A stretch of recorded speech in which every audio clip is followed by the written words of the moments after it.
Tujuh. Tuhan Yesus akan datang kembali. Ada kebangkitan tubuh. Kerajaan 1000 tahun. Hukuman kekal dan hidup kekal. Amin.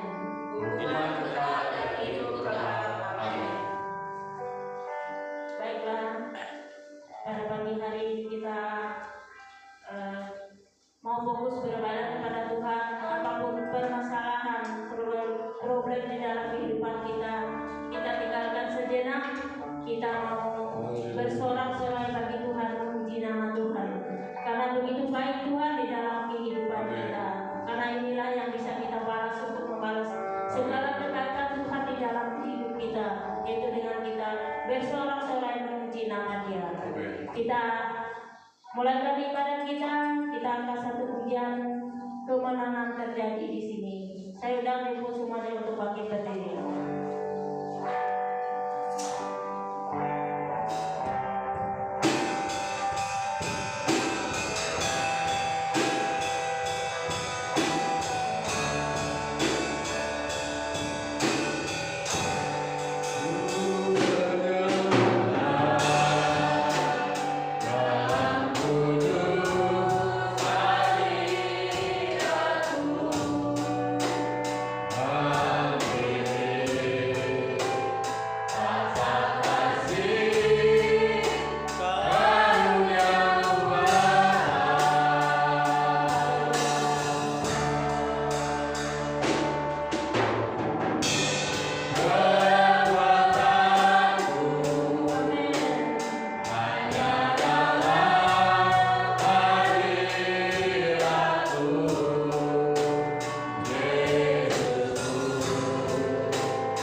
semua di dalam nama Tuhan Yesus Kristus. Kembali Bapa kami mengucap syukur Tuhan buat hari ini Tuhan, buat kesehatan, kekuatan yang telah Kau berikan, yang telah Kau nyatakan di dalam kehidupan kami Bapa. Kalau hari ini kami boleh ada Tuhan, ini semua karena kasih dan pertolongan di dalam kehidupan kami. Tuhan, sebelum kami lebih jauh untuk memuji dan memuliakan nama Tuhan, biarlah kami serahkan seluruh ibadah kami ini Tuhan, dari awal pertengahan hingga akhirnya Bapa.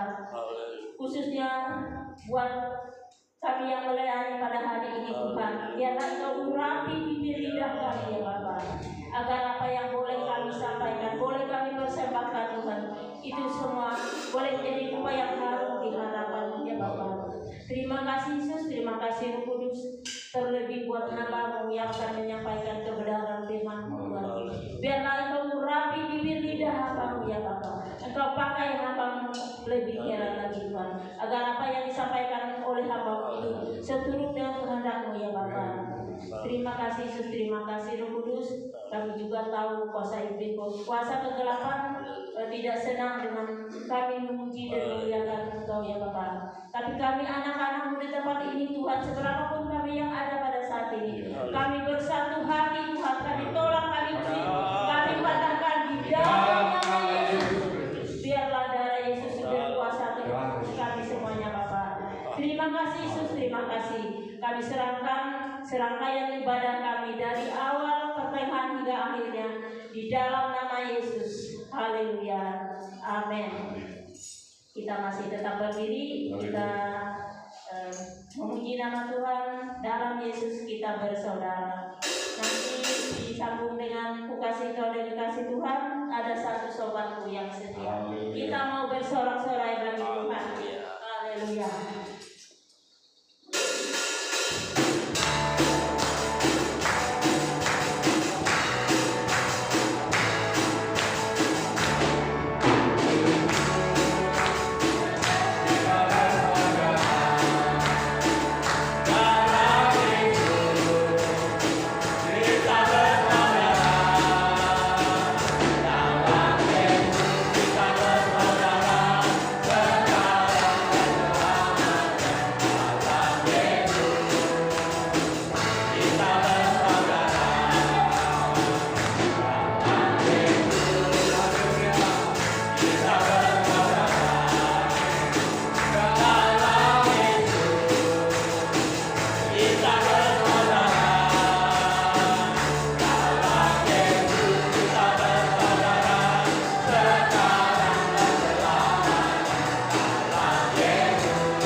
Silakan duduk kembali.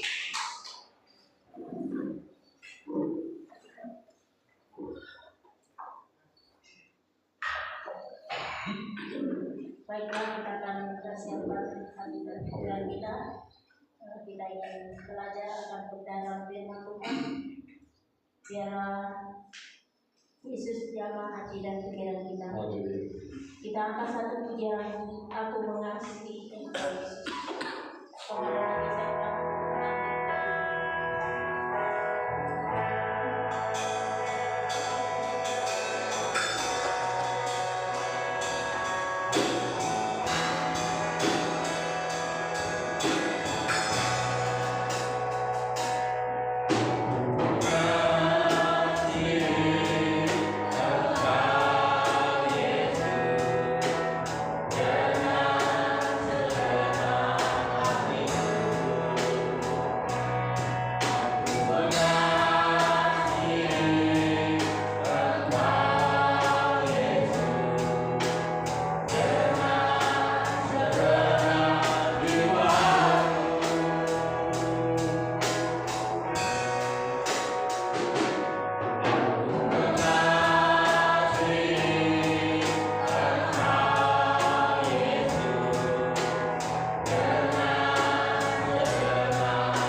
hatimu.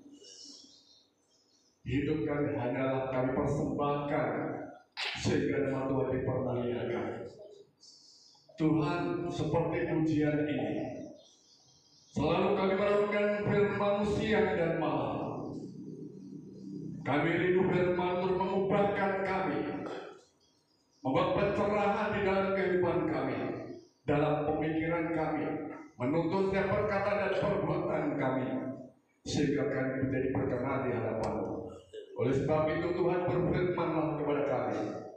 Kami rindu firman-Mu benar-benar boleh merubahkan kehidupan kami, sehingga kami sama seperti Kristus. Berkati hamba-Mu Tuhan untuk bisa menyampaikan isi hati-Mu dengan benar. Berkati setiap jemaat Tuhan tanpa terkecuali, kami membuka hati kami dan kami dengan sukacita menerima kebenaran ini. Karena firman-Mu yang mendidik kami, yang mengajar kami, dan yang menunjukkan akan setiap kesalahan-kesalahan kami, sehingga kami menjadi benar. Di dalam nama Yesus kami siap mendengarkan firman-Mu. Yang percaya bersama-sama katakan amin. Silakan duduk. Haleluya.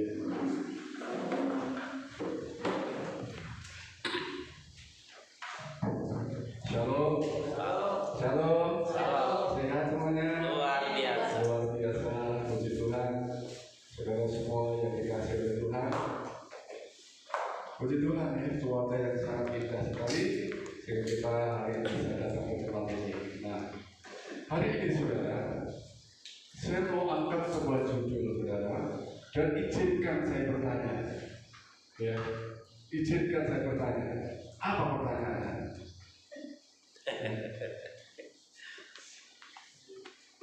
Oh, iya.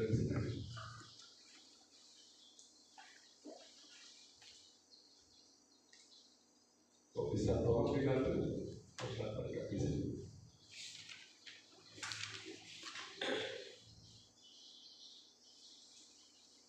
Oh, ini pertanyaan. Izinkan saya bertanya saudara, di mana hartamu? Ya, ini masalahnya kan. Jadi saya mau izin dulu. Di mana hartamu? Bagus saudara semua yang dikasihi Tuhan. Bertanya atau membicarakan suatu harta, suatu kekayaan, ini bukan sesuatu yang gampang, bukan sesuatu yang mudah, karena nggak bisa dijelaskan dalam waktu yang singkat, kurang lebih 40 menit, nggak cukup. Dan kadang-kadang orang juga kurang setuju atau tidak senang. Kenapa? Karena kadang orang juga nggak senang kadang disebut istilah, oh ini ada orang kaya, tidak ada orang miskin, itu banyak harta, itu sedikit harta.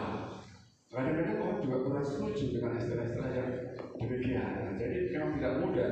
Tetapi meskipun tidak mudah, saudara, meskipun tidak mudah berbicara masalah harta, berbicara masalah kekayaan, bukan berarti kita tidak boleh membicarakannya. Ya, bukan berarti kita tidak boleh menyinggungnya. Bahkan Alkitab pun terang-terangan menyebut tentang orang yang kaya dan tentang orang-orang yang miskin. Jadi tidak ada basa-basi. Orang kaya, orang miskin ya, orang-orang miskin terang-terangan itu.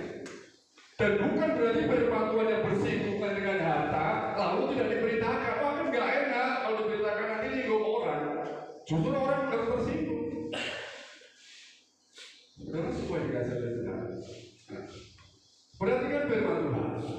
2 Timotius pasal 3, pasal 4 ayat 2. Beritakanlah firman. Siap sedialah baik atau tidak baik waktunya. Ya? Entah itu baik waktunya bagi seseorang atau tidak baik bagi orang lain. Beritakan firman itu. Nyatakanlah apa yang salah. Tegurlah dan nasihatilah dengan segala kesabaran dan pengajaran.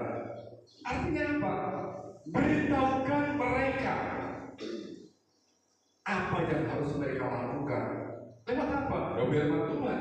Oleh sebab itu kita nggak bisa pilih, oh firman ini nggak boleh, itu boleh. Semua firman Tuhan boleh diberitakan. Amin. Semua boleh. Ya kalau masalah Orang ini nggak setuju, tidak setuju, itu kan perspektif orang masing-masing kan berbeda.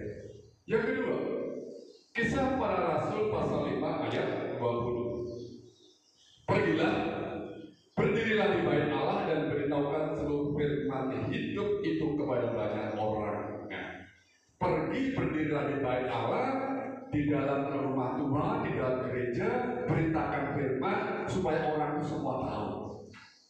Ya. Supaya semua mereka itu mengerti, entah itu orang kaya, entah itu orang miskin, entah itu orang yang sedang bermasalah atau tidak. Apapun yang kita terima, bagi mendatangkan kebaikan bagi kita, itu adalah firman Tuhan. Jadi memberitakan firman Tuhan tidak ada urusan dengan orang itu cocok atau tidak, dengan urusan orang itu setuju atau tidak, nggak ada urusan. Pokoknya firman Tuhan perintahkan, lakukan. Memikirkan perasaan orang lain memang perlu, tetapi taat kepada Tuhan jauh lebih penting. Wah, gak enak nanti perasaannya tersinggung. Itu adalah semua berkaitan. Kita perlu memikirkan perasaan orang, tetapi taat kepada Allah jauh lebih penting daripada memikirkan perasaan, daripada kita memikirkan perasaan orang lalu mengabaikan kebenaran. Kan repot banget. Dan kita pun pada dasarnya, saudara, kita tidak bisa menyenangkan hati semua orang. Kita tidak bisa memuaskan orang-orang yang ada di sekitar kita semuanya. Belum tentu orang bisa melihat kebenaran hari ini, tapi ada juga orang yang sungguh sangat dipuaskan dengan kebenaran firman Tuhan. Orang kadang-kadang ingin semuanya disenangkan, tapi itu nggak akan mampu. Nggak bisa kita menyenangkan orang-orang yang ada di sekitar kita. Saudara semua dikasih oleh Tuhan.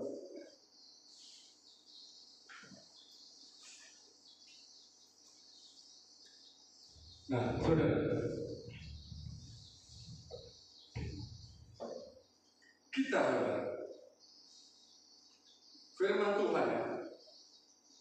Mungkin jadi kelas kita. Ya, firman Tuhan.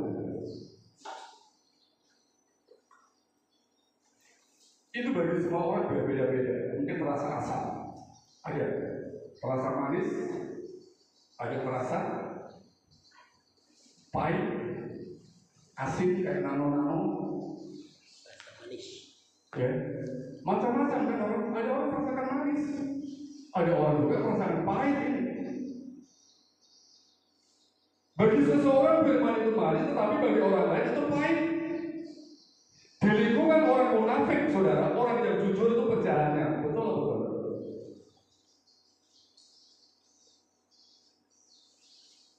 Di lingkungan orang-orang yang munafik, orang yang jujur itu penjahat bagi orang munafik.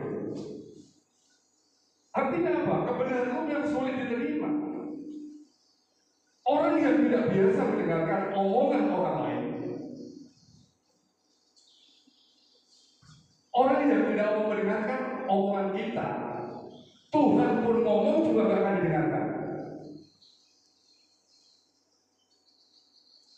Apalagi orang itu udah gak disukai, gak disenangi, dibenci, biarpun itu menyampaikan firman Tuhan, gak akan didengarkan.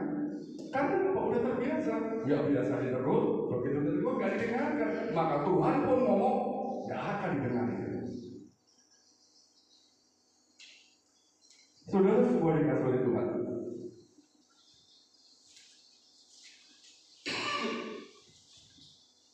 Firman Tuhan itu menghakimi perasaan.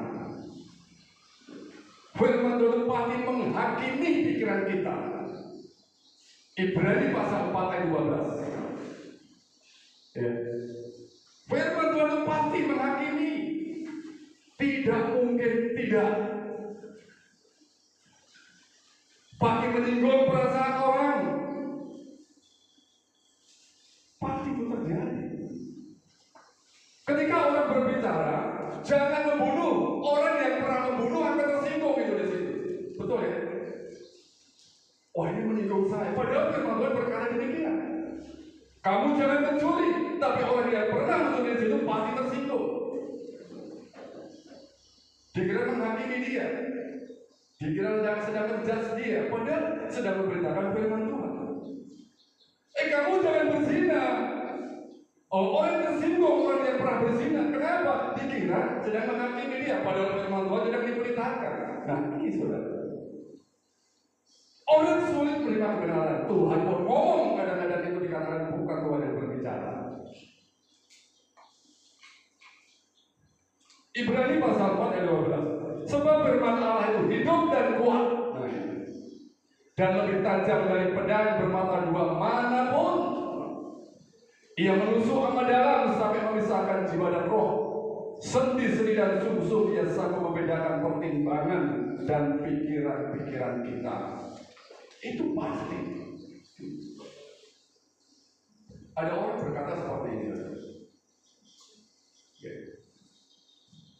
Ada orang berkata seperti ini. Hindarilah Injil yang dibungkus dengan manis, seperti engkau menghindari manisnya timbal. Timbal itu bisa menimbulkan penyakit, itu terasa sangat manis sekali, tapi sumber penyakit. Oleh sebab itu orang menghindari itu timbal. Rasanya asam, tapi juga ada manisnya, kayak nano-nano. Ya, hindarilah Injil yang dibungkus dengan manis seperti kau menghindari timbal. Carilah Injil yang mengoyak hati kita, mungkin menyayat tubuh kita, melukai hati kita, menoreh mungkin ke kita, bahkan mematikan. Karena itulah Injil yang mengenal kehidupan keluarga kita. Ini saudara. Jadi kalau kita orang tersinggung dengan firman Tuhan, oh ini kau harta, ini uang, ini kekayaan, dan lain sebagainya. Biarkan saja terkoyak oleh firman Tuhan, tapi hidupku benar-benar hidup dalam Tuhan. Gak apa-apa terkoyak, gak apa-apa kita dilukai. Tapi ini perlu kerendahan hati. Kalau gak ada kerendahan hati, sulit menerima kebenaran yang bisa mengoyakkan kayak gini. Sulit untuk menerima kebenaran kalau gak merendahkan diri. Sulit. Kalau istilah saya yang sering saya pakai, firman Tuhan kalau saya memberitakan itu harus menggigit, nah, harus mencubit dan mencabik-cabik. Ibarat bangun itu harus diruntuhkan, bangun kembali. Ini firman.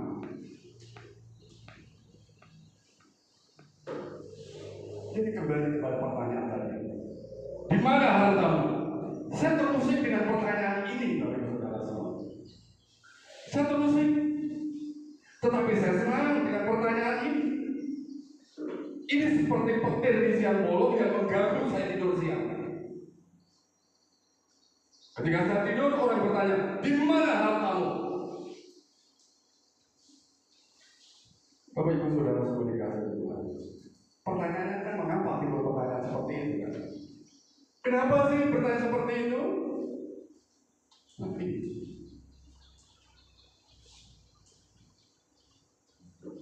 Alasannya, Matius 6 ayat 21. Apa dikatakan di sana? Tolong dibaca salah satu orang. Ya, sudah dituliskan, tinggal di atas saja dibaca.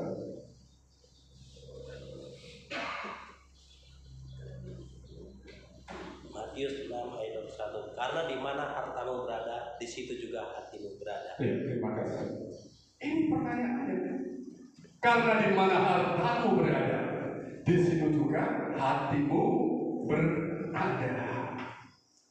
Dari firman Tuhan ini, saudara, hanya ada satu pertanyaan saja. Apa itu? Di mana hartamu?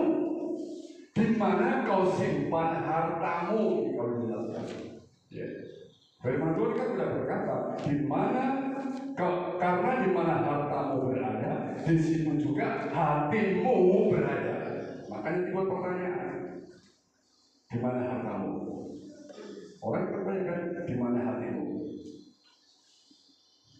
Makanya beberapa waktu yang lalu, yang saya sempat singgung tentang berpikir benar, ya berpikir benar sama saya. Kenapa sih engkau gak ibadah? Pendeta bertanya. Pak, saya ke ladang. Pak, saya ke pasar. Kenapa? Iya Pak, karena kalau saya ke pasar hatiku ada di gereja. Tapi kalau hatiku di gereja, aku ada di pasar.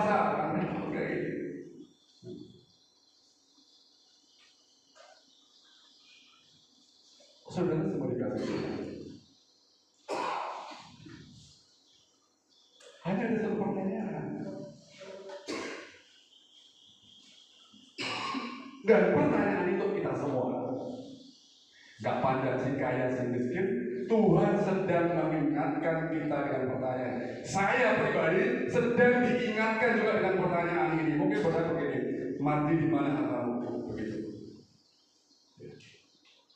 Saya tolongkan Pak Ali, tolong Pak Ali jangan tersinggung. Pak Ali di mana hartamu? Nah. Saudara semua dikasih di mana hartamu? Apakah ada di bank? Ada di rumah? Atau di mana? Nah ini. Di mana kau simpan hartamu?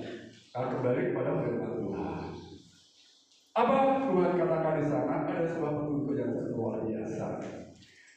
Apakah kau telah menyimpannya sesuai dengan kehendak Tuhan? Di dalam Matius pasal 6 ayat 19. Jangan menimbun harta benda di bumi untuk diri sendiri. Haleluya. Jangan menimbun harta di bumi untuk diri sendiri. Jangan mengumpulkan harta di bumi. Itu ditulis. Ya. Saya singkat-singkat aja karena waktu saya saudara. Ya. Gak kekal Bapak Saudara. Karat itu menghabiskan, pencuri datang itu juga mengambil, nggak kekal. Makanya Tuhan berkata, jangan menyimpan harta benda di bumi untuk dirimu sendiri. Nah itu dalam terjemahan lain, untuk dirimu sendiri dijelaskan. Bapak Ibu Saudara, saya mau sampaikan saudara. Saya sering pakai istilah terjemahan lain. Memang ada terjemahan lain. Suatu saat saudara akan saya sampaikan dengan bahas tentang terjemahan yang lain yang saya pakai.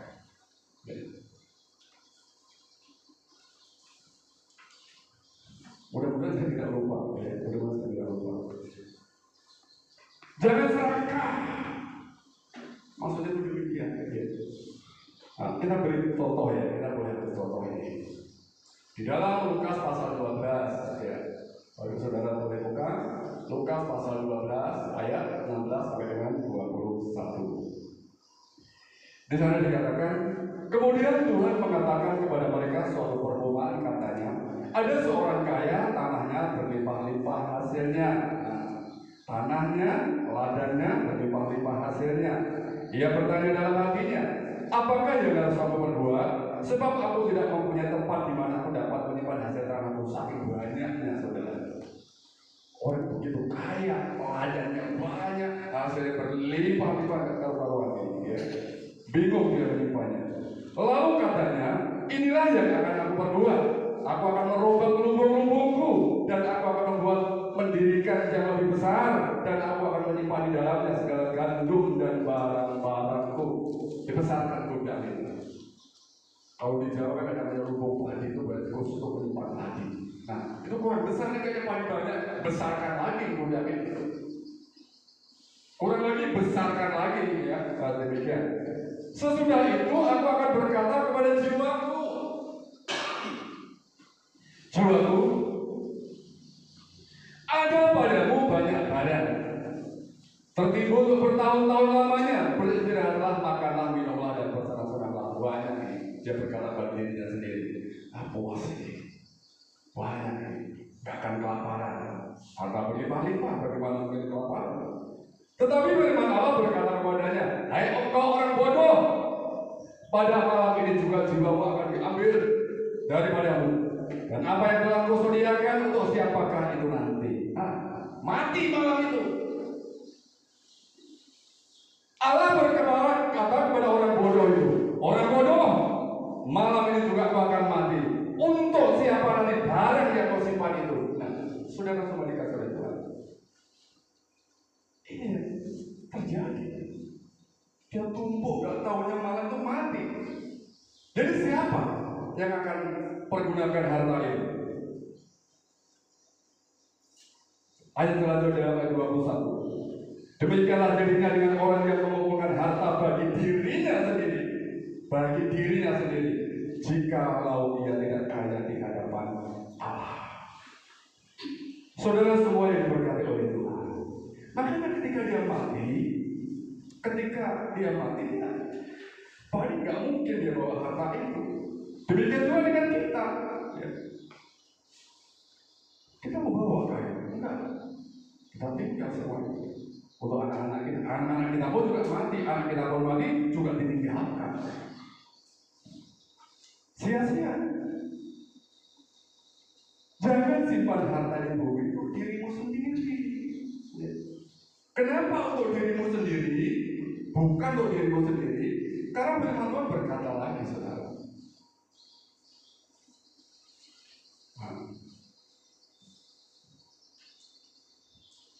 Ayo, firman Tuhan berkata lagi. Simpan, kumpulkan hartamu di surga. Pak, surga itu di mana? Kami mau menyimpannya di mana? Kalau bank saya tahu. Tapi kalau surga di mana? Matius 6 ayat 20. Orang yang menyimpan hartanya di surga kekal itu. Kita mati ketemu lagi. Ini hartaku yang kemarin aku simpan di surga. Tapi orang yang tidak pernah menyimpan harta di surga, dia pun sampai sekarang bengong. Mana nggak ada simpananku? Karena apa? Semuanya tertinggal di bumi. Contohnya apa? Dukunglah pekerjaan Tuhan, dukung pelayanan. Contohnya seperti itu. Saudara semua yang diberkati oleh Tuhan, kasih contoh lagi, saudara.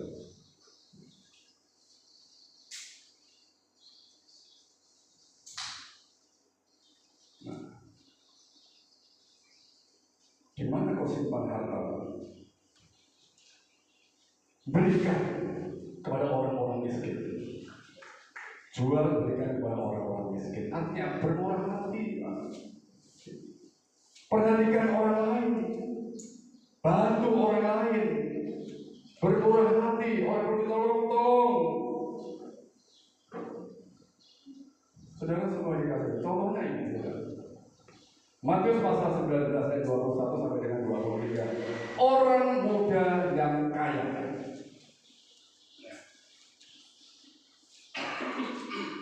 Orang muda yang kaya. Kata Yesus kepadanya, jikalau kau tidak sempurna, pergilah, jualah segala milikmu dan berikanlah kepada orang-orang miskin. Jika kau ingin sempurna, karena orang muda ini akan bertanya, Tuhan, perbuatan baik apakah yang dapat aku lakukan? Aku sudah tidak membunuh ini, aku sudah tidak berzina, aku tidak mencuri, seluruh hukum Taurat sudah aku lakukan, Tuhan. Nah sekarang apa? Jawabannya kan begitu. Kalau kau ingin sempurna, pergi jual hartamu lalu berikan kepada orang miskin.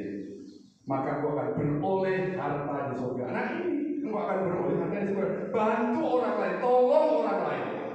Itulah hartamu yang di surga. Kau simpan di sana. Orang kadang-kadang melihat orang susah itu hatinya malah susah. Takut.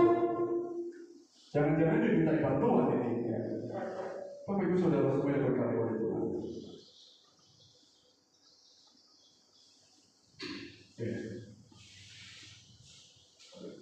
Maka aku akan beroleh harta di surga, kemudian datanglah kemari dan ikut aku. Nah kalau kau ikut aku, tinggalkan hartamu. Bantu untuk orang lain. Ini tantangan kita, saudara. Ini tantangan kita.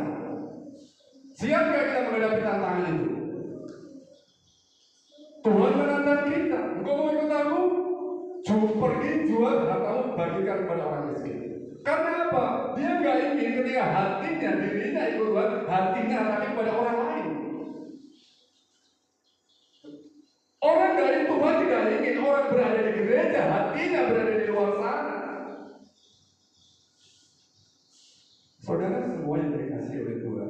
Ketika orang muda itu mendengar perkataan itu, pergilah dia dengan sedih sebab banyak hartanya. Gak sanggup dia menghadapi tantangan itu, gak sanggup Tuhan. Begitu susahnya, gak tahu hujan, gak tahu panas. Kami mencari harta, masa dijual bagi orang lain gara-gara saya ikut Tuhan saja. Loh, kok kan ingin sempurna? Saudara semua yang berkali oleh Yesus berkata, aku berkata kepadamu, Sesungguhnya sukar sekali bagi seorang kaya untuk masuk ke dalam kerajaan surga. Ditolak orang yang tidak bisa berbagi. Ini bukannya orang kaya nggak masuk surga, tidak. Masalahnya adalah ini sudah kaya tapi nggak mau berbagi. Sudah kaya tapi tidak hidup di dalam kebenaran firman Tuhan. Jadi orang yang religius saja, orang yang sudah mengerti seluruh hukum Taurat, kalau dia juga tidak mengikuti kemauan Yesus, nggak akan dia masuk ke dalam surga. Nggak mungkin dia ikutkan Tuhan. Nggak cukup religius saja. Tapi paling pikirkan ada bantuan untuk bantu orang lain. Ya. Kan ada kasihlah dirimu sendiri seperti itu, Pak. Kasih sesama seperti itu mengasihi dirimu sendiri juga. Saudara, semua dikasih oleh Tuhan. Tuhan menegur pemuda tersebut karena dia tidak melakukan apa yang Tuhan perintahkan. Masalahnya kan itu tidak hidup di dalam firman Tuhan. Tuhan sudah katakan cuma, tapi nggak mau. Nah, orang yang tidak taat kepada firman Tuhan seperti itu. Ya. Bayangkan saudara, orang religius apa pemuda yang kaya ini? Seluruh hukum Taurat sudah dia jalankan, tapi Tuhan itu karena Tuhan itu masih belum sempurna. Ya. Jadi saudara, sekali lagi ya, pertanyaan di mana hartamu itu bukan untuk siapa-siapa, tetapi untuk semua siapa, untuk semua orang.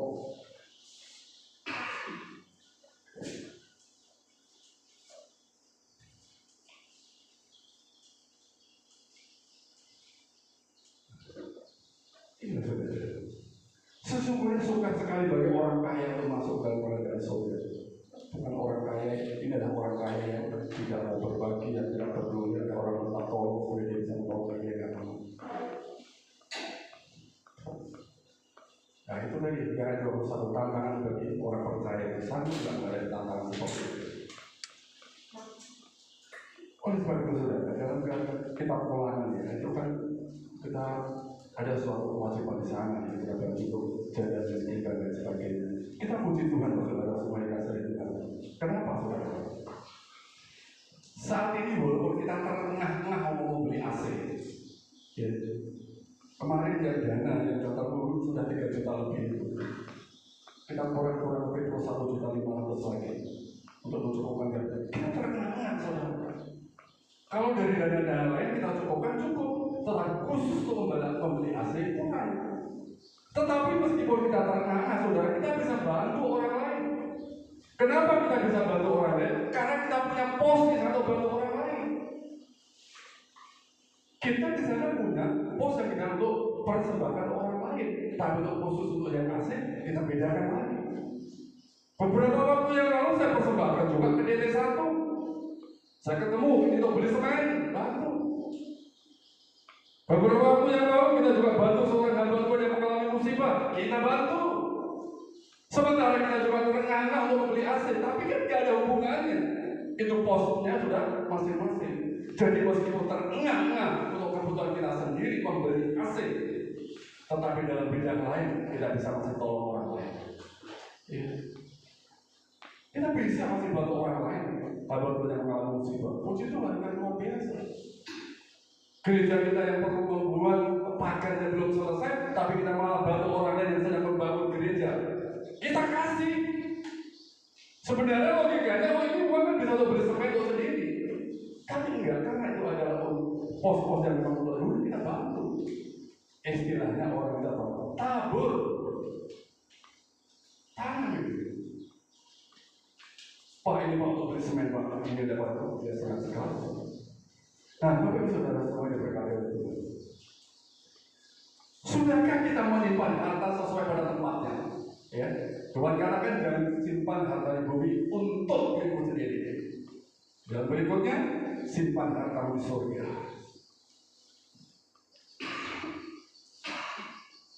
Bapak Ibu Saudara, bagi berkarya itu.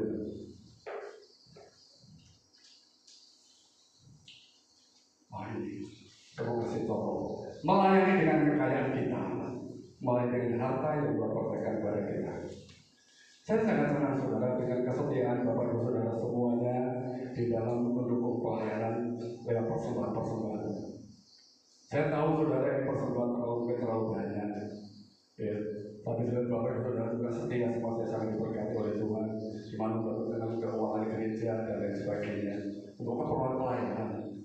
Untuk keperluan pelayanan. Jadi persembahkan jangan untuk pribadi hamba Tuhan. Ya. Semoga masuk ke sini berarti untuk pelayanan ini. Ya. Saya bersyukur terutama untuk membeli AC, operasional dan sebagainya. Sudah kita sudah poskan masing-masing semuanya.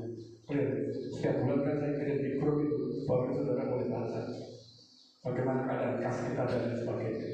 Ya. Saya sangat teringat saudara tentang seorang perempuan. Seorang perempuan. Di dalam Lukas pasal 8 ayat 1 sampai dengan 3. Ada seorang perempuan saudara. Pada saat itu dalam perjalanan ke kota dan desa, saat Yesus memerintahkan kerajaan Allah, Yesus dan ke-12 Rasul itu tentu membutuhkan dukungan keuangan yang cukup. Berjalan dari kota ke kota, dari desa ke desa. Dia perlu dukungan.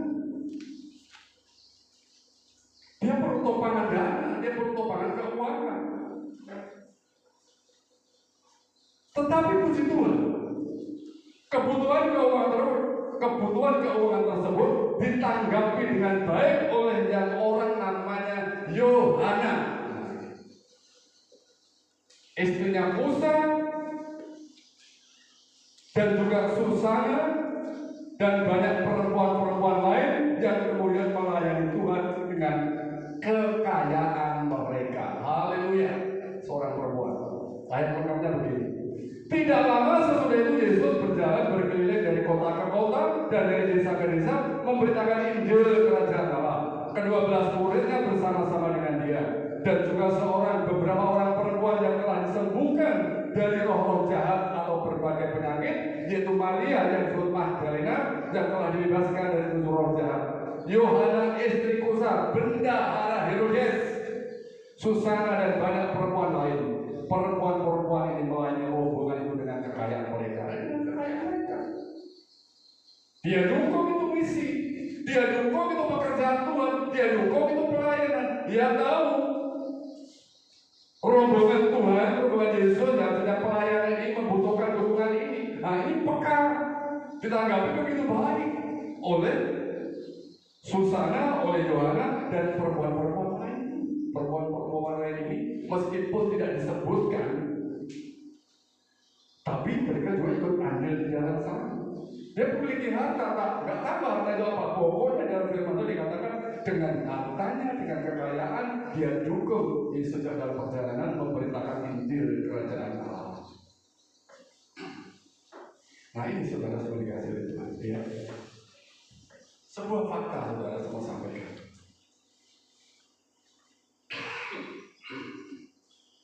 Sebuah fakta bahwa segala keperluan terkait pelayanan, segala sesuatu yang berkaitan dengan pelayanan, operasional gereja, itu membutuhkan dana agar pelayanan berjalan dengan baik. Gereja itu dibiayai jemaat bersama pendeta tentunya, dan tuan gembala itu bersama-sama dibiayai.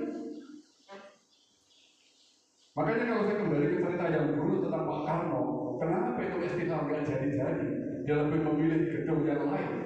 Karena apa? Pak Karno tahu bahwa ini punya umat, pasti jadi oleh umat. Makanya istiqlal itu tetap jadinya belakangan. Yang penting istana dulu jadi. Itu belakangan. Karena apa? Umat ini menjadikan gereja yang bocor, Pak ini akan diperbaiki oleh jemaat. Itu maksudnya. Cepat atau lambat itu pasti. Ini fakta.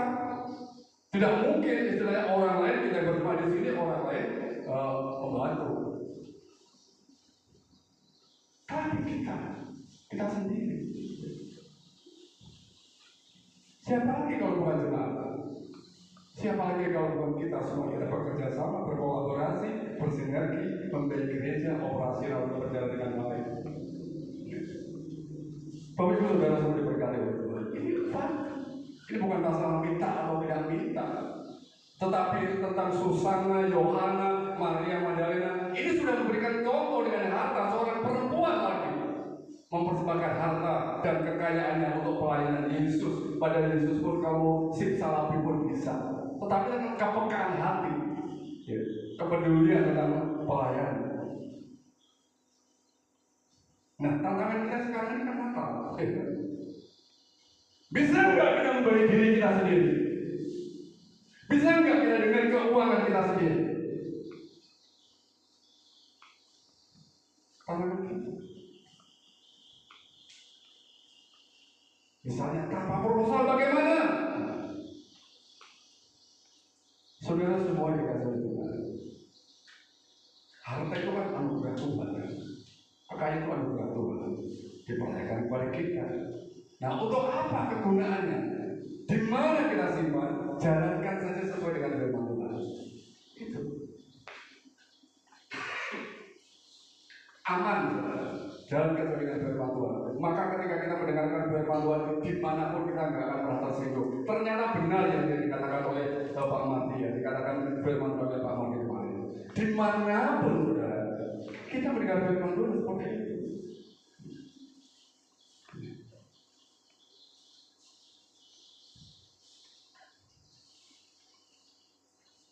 Oleh sebab itu, saudara, tidak benar jika kita menjalankan harta yang dipercayakan kepada kita, tapi kita jalankan sesuai dengan keinginan diri kita sendiri. Tidak bisa. Ada sebuah panduan, ada sebuah tata kelola untuk kebenaran firman Tuhan. Nah ini, saudara. Orang kaya itu bukan orang yang bisa membeli, tetapi orang kaya itu orang yang bisa memberi. Orang mungkin bisa membeli segala-galanya, tapi bisa memberi atau tidak? Orang mungkin tidak bisa membeli segala-galanya, tapi dia bisa memberi. Itulah orang kaya.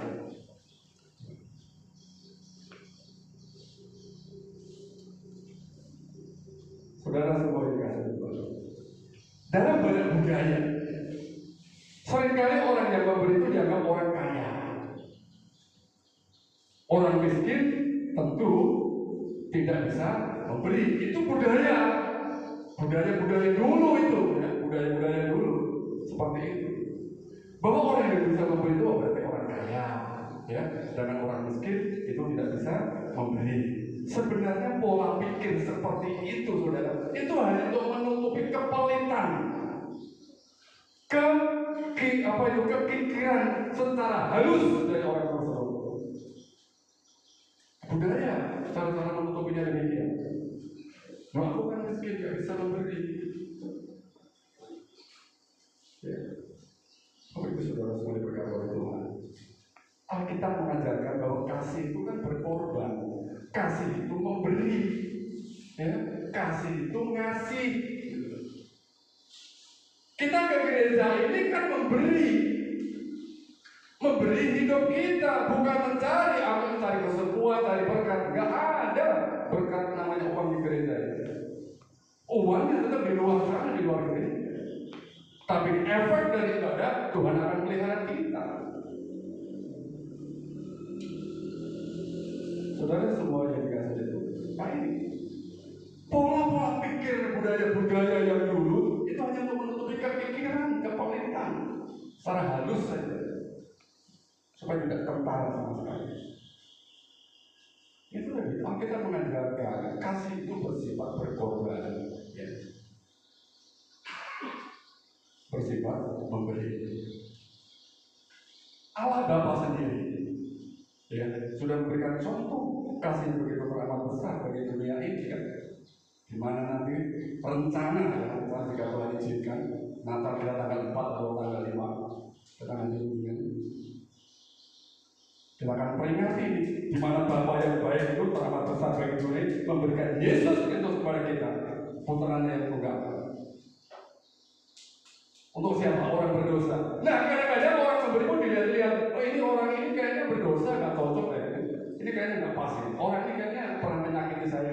Kamu memberi seperti itu nggak akan pernah bisa memberi. Tuhan saja mengasihi kita ketika kita masih dalam keadaan berdosa. Bukan kita sudah baik-baik saja, enggak. Tapi ketika kita masih berdosa, justru kasih itu datang kepada kita. Nah ini saudara. Kekayaan kita yang sesungguhnya adalah segala sesuatu yang kita investasikan, yang kita tanam, yang kita simpan, yang kita kumpulkan untuk kekekalan melalui siapa? Bantu orang lain, tolong orang lain, bermurah hati, topang itu pekerjaan Tuhan, tolong itu pelayanan. Itu harta yang sesungguhnya. Begitu kita mati, ketemu lagi. Coba ya kita gak pernah lagi mengumpulkan segala sesuatunya. Kok gak ada orang yang dapat, kok saya gak dapat? Ini gambaran mudahnya demikian ya. Ini kekayaan kita yang sesungguhnya adalah segala sesuatu yang kita investasikan untuk kekekalan melalui membantu orang lain yang membutuhkan, orang-orang miskin tadi itu yang berbantuan dan menopang pekerjaan Tuhan, seperti yang dilakukan oleh Yohana, Susana, maupun Maria yang disebut Magdalena dan perempuan-perempuan lain.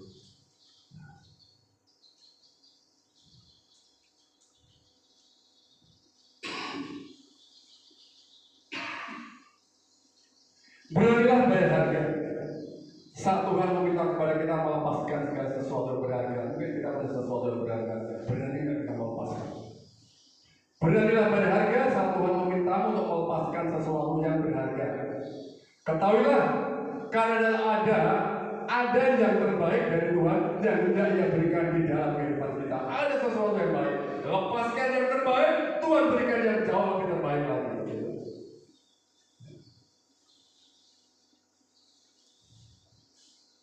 Bapak Ibu yang diberkati oleh Tuhan. Orang yang takut kehilangan sesuatu. Ketika engkau takut kehilangan, ketika engkau kayaknya tidak mau memberi, sebenarnya kamu sedang lupa. Sebenarnya engkau sedang amnesia. Sebenarnya kita sedang lupa bahwa sesungguhnya pada hakikatnya tak ada satupun yang kita miliki termasuk diri kita sendiri. Betul ya?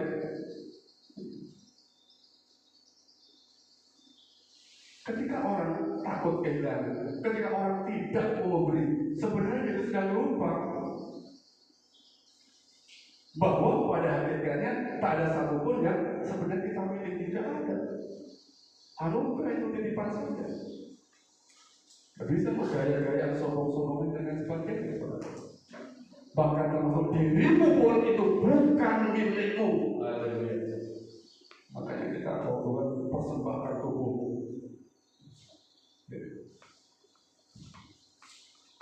Saudara-saudari kasih, nah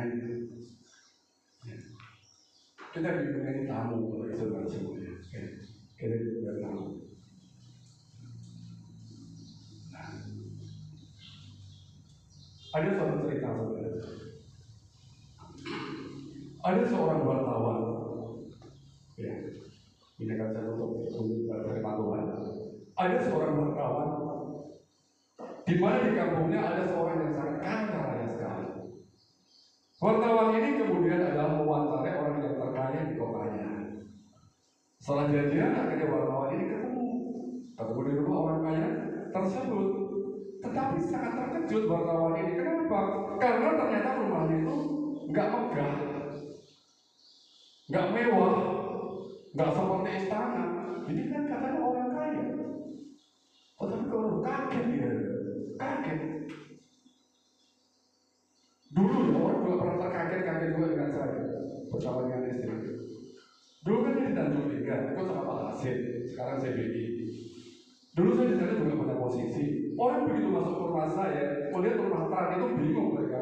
Loh ini Pak Madi selama ini yang dipercaya oleh Pak Hasid pada waktu itu kok rumahnya begini saja, kaget. Gak percaya dia rumah saya bobrok seperti itu, gak percaya pada waktu itu. Tapi itu kenyataan. Nah, saudara, wartawan ini datang melihat rumah orang kaya, kaget. Ini kok rumahnya kok kayak gini, kok kayak rumah nggak pernah dirawat sama sekali. Nah, dipersilakan masuk, ayo masuk Pak wartawan, ya, mau wawancara apa? Dan begitu masuk 1000 kali lebih kaget. Karena apa? Nggak ada itu barang-barang mewah yang ada di dalam. Biasanya itu kan ada foto-foto orang yang terkenal dipajang di situ, mungkin para ketua presiden dipajang. Saya saudara, pada waktu di Jakarta, saya ketemu dengan Romo, pendiri gereja ortodok di Jakarta. Saya senangnya luar biasa. Itu saya juga kagum, salah satu orang yang saya kagumi, namanya Romo Daniel dari gereja ortodok. Oh bagus itu saudara. Saya mau foto dengan dia, ditahan oleh yang jaga pada waktu nggak boleh. Pada kesempatan, saya sering melihat kan. Nah, puji Tuhan jadi ketemukan, nggak mau jadi pengajar saya pada waktu saya ikut pendidikan di Jakarta pada waktu itu. Dari gereja ortodok itu. Saya ikut, saya foto, senang sekali. Istri saya mendorong, ayo foto. Masih sampai sekarang saya masih ada itu promo itu. Saya bikin foto di HP itu. Puji Tuhan diizinkan, saudara. Puji Tuhan, saya karena saya mau tolong ini kesempatan, saya dapat lagi ke Romo Daniel. Diizinkan foto. Puji Tuhan. Jenggotnya panjang. Dia pakai jubah. Dari gereja ortodok Indonesia ini. Bahkan di seluruh Asia ini, Asia Tenggara khususnya, dia yang menangani, dia mendirikan. Bagus itu saudara. Nah, saya senang, sampai saya simpan terus itu. Nah, orang kaya ini di rumah itu nggak ada. Foto dengan presiden nggak ada, dengan orang-orang terkenal nggak ada sama sekali. Dengan orang-orang yang terhormat, bersahaja sekali. Nggak ada mengatakan, wow hebat ini, nggak ada yang berhiaskan emas, peralatan tidak ada sama sekali. Dengan penasaran akhirnya wartawan ini bertanya, Pak, di mana Bapak simpan harta Bapak? Wartawan tanyakan, Pak, di mana harta Bapak? Kok saya tidak melihat ada sesuatu yang istimewa? Nggak ada berangkas di situ, ya? Nggak ada perhiasan-perhiasan emas di situ. Dengan tenang dan ramah orang tua itu malah bertanya, kalau Anda sendiri, di mana Anda simpan harta Anda? Dibalikin. Dia bertamu ditanya, di mana harta Bapak simpan di mana? Jawab wartawan ini, loh Pak, saya kan cuma tamu. Pak. Jadi mana mungkin data saya bawa ke sini? Nah, gitu ya. Saud wartawan itu dengan suara sangat kesal. Saya tahu kok ditanya hartanya di mana. Akhirnya jawab daripada orang kaya. Demikian juga dengan saya. Ya, saya cuma tamu di dunia ini. Semua harta saya itu titipan Tuhan, bukan punya saya. Saya tidak punya hak untuk simpan bagi diri saya sendiri di dunia ini. Gak ada hak. Itu bukan harta saya. Saya tamu di dunia ini. Seperti Anda tamu saya, saudara datang ke rumah saya, saudara gak bawa harta.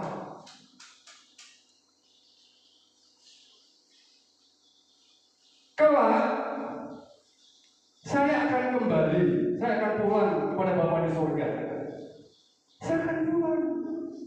Disitulah tempat yang benar untuk menyimpan harta. Ya. Disitulah tempat yang tepat untuk menyimpan harta saya. Jawab orang kaya itu. Haleluya. Ini menyadari. Makanya Matius pasal 6 ayat 19 sampai 20 tadi apa? Janganlah kamu mengumpulkan harta di bumi, tetapi kumpulkanlah bagimu harta di surga makan dan karat tidak merusakkannya dan pencuri tidak membongkar serta mencurinya. Haleluya. Di dunia tidak adalah tamu, datang tidak membawa apa-apa, sekolah pun juga tidak membawa apa-apa. Saya sudah pemain musik masuk ke depan. Ya. Bapak Ibu Saudara semua diberkati oleh Tuhan, kita hidup di dunia ini sementara. Harta itu titipan dari Tuhan, mari kita pakai untuk pekerjaan Tuhan. Ya, jangan sampai kita berakhir sia-sia tanpa membawa harta kita ke surga sama sekali. Pakai dengan bermurah hati dan dengan bijak hati.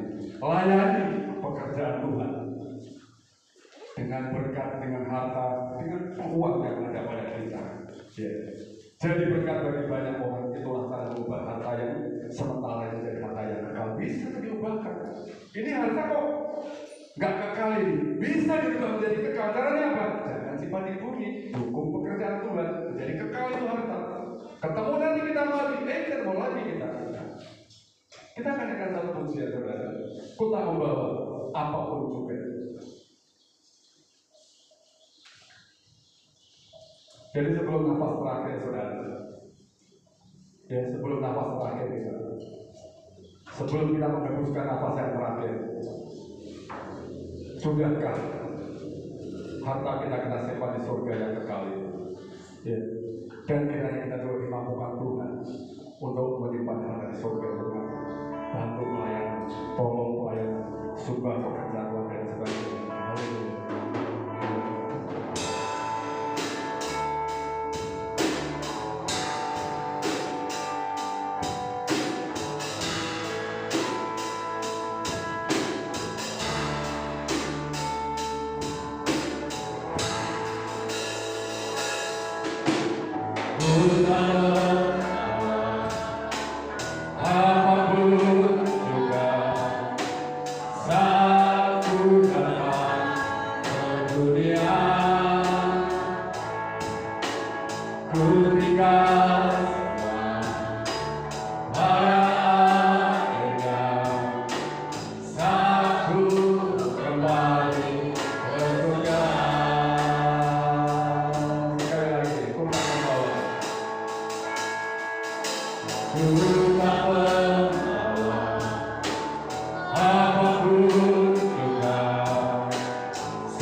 Seperti yang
sehingga boleh berakar, bertumbuh, berbuah, dan berbuah tetap dalam kehidupan kami.